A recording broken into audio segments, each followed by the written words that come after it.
Hey y'all, it's Jennifer with Jennifer Veterans for Truth. Okay, so I have a message. This is a very important video. Right now, we have multiple states that are flooding, going through a natural disaster, and the mainstream media is essentially silent on this.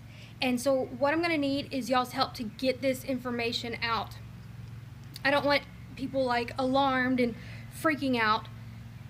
But I've spoken to people in the area, and I spoke with the Cajun Navy here, and so I want to speak about what they said. But let me just say, from what I know right now, I'm going to show y'all some clips too, y'all. It's bad. Okay, and this is in multiple states. Not only that, we have multiple things that we have to look at why this is extremely dangerous. Okay, the Cooper nuclear power plant is pretty much at its crest to when they're supposed to shut down, and they still haven't shut down yet. There's very little media, but from what I'm hearing on the ground, they are planning to shut down, which may shut down the grid, but that is just what I'm hearing. And unfortunately, I can't find anything about it on the big channels. I have to go to their local channels, which usually are the best sources anyway. But the thing is, we need this to get out to as many people as possible for anybody that can help with this situation. And that's why I reached out to the Cajun Navy Relief. There's a few different branches, and so I don't want to, I'm not an official spokesperson for them. Let me just make that clear. I just wanted to help reach out to them to see if they're looking at the situation and if they would be going up there and mobilizing. So I spoke with Sean Boudreaux, which is the president of the Cajun Navy Relief. They are a 501c, which is nonprofit. And what they said is they are absolutely following this very closely. But here are the dilemmas that they are facing. First of all, they are used to being, in the South during hurricanes when we have warm water. And so that's what they are trained for. They are trained to be in warm climates. They don't have the slicker suit. They don't have like the diving suits and all of that is needed in this type of situation, because the water is cold up there, because the water that started all this flooding came from Colorado, the snow melting, and so it's affecting, let me see, Idaho, Nebraska, Missouri, Iowa, and I think those are the main ones that it's affecting. It could be others, but essentially the entire breadbasket, the entire Midwest is in a crisis right now, and we need to help them. That does not mean to run up there and try to do something crazy. You must be trained, and that's another thing that Sean pointed out. He said, this is something that most of them are not exactly trained for, because this is fast moving water. Most of the time when the Cajun Navy goes in, it's water that came from flooding from, the hurricane, and our warm rivers around here, they are very familiar with the byways and highways and everything that goes around here, okay? That doesn't mean that they aren't doing anything. They are definitely watching it very closely, but due to the dangers, they are working closely with the officials, and they would essentially be putting themselves at more risk and having to be rescued if they just went up there without any type of complete preparedness. Also, something else that, they are all volunteers. It's completely nonprofit, and nobody gets paid for what they're doing. So during a hurricane situation, everybody's off of work because we're having a hurricane. but in a situation where it doesn't affect our area, everybody's working. So the people that are trained to do these things are working. That doesn't mean that they're just, I mean, sometimes you just have to do what you've got to do. So that's another situation that they're facing. One other thing that he, let me see, made sure to tell me, I don't want to make him seem, he's a really great guy, super awesome, and you know, he's definitely on top of it. He just doesn't want to make a already extremely dangerous situation more dangerous. You know, there's swift water teams or something that are more equipped for things like this, and those would be the teams that should be mobilized first. Another situation is, if you are not aware of how the river systems work, they all meander, okay? What this meandering means is they all flow from here to there. They all come and meet, most of them all meet into the Mississippi. That's a big deal because we are on the Mississippi, and it is at a very crucial stage right now. So we may end up having some flooding here.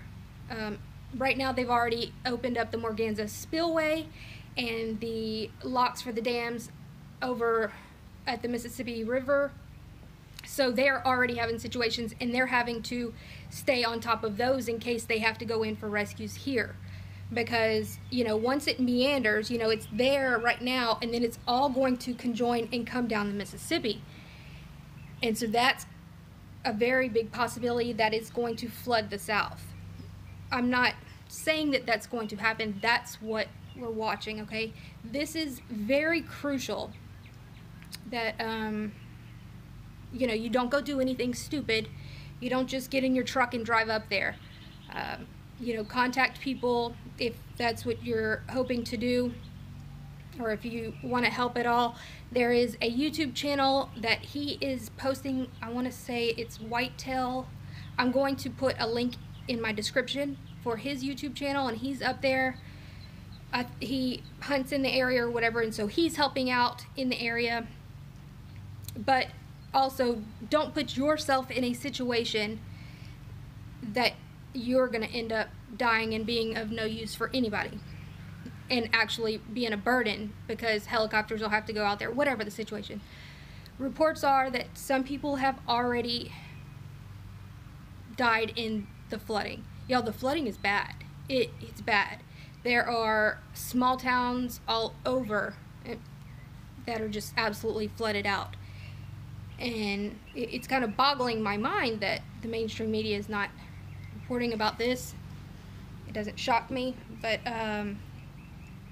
so, you know, the Missouri River hit record levels night before last at 37.1 foot, surpassing its previous 36.75 in 2011. And in 2011, they were going to shut down the nuclear plant. They didn't end up shutting it down, and that was during the midst of the Fukushima situation. Also, the Platte River, that one it reached 12.23, surpassing its historic at 11.84, which it might be higher now. That was the last one that I saw, but I think that one was a few hours old. So this is extremely important right now that everybody shares this information and that we could get this information out, because I'm going to tell you from firsthand experience, when we had all of our flooding during the hurricanes, especially during Harvey, and I mean, we have hurricanes all the time. I live in Southwest Louisiana. But seriously, the mainstream media did not start covering it until social media blew up, and they could no longer ignore it. That's essentially how everybody was able to get saved. A lot of them, you know, that we all had different, we were able to monitor what the Cajun Navy was doing and everything, and they were able to give addresses and all of these things. So social media is very important in this type of scenario. So share this with everybody that you can. I'm going to show you some clips of what's going on the ground there, and you know, the flooding is absolutely bad. I'm not going to say I know anything about what the nuclear facility is doing, but I'm not going to speculate. So anyway, I just wanted to put this out there to everyone, and let's go ahead and watch all of this flooding, y'all. It's bad.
Okay, thanks again for everybody.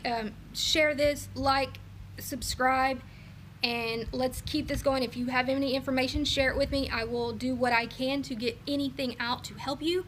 And thoughts and prayers to everybody involved. All right, y'all have a wonderful day, and I will keep you updated as much as I can. Bye, guys.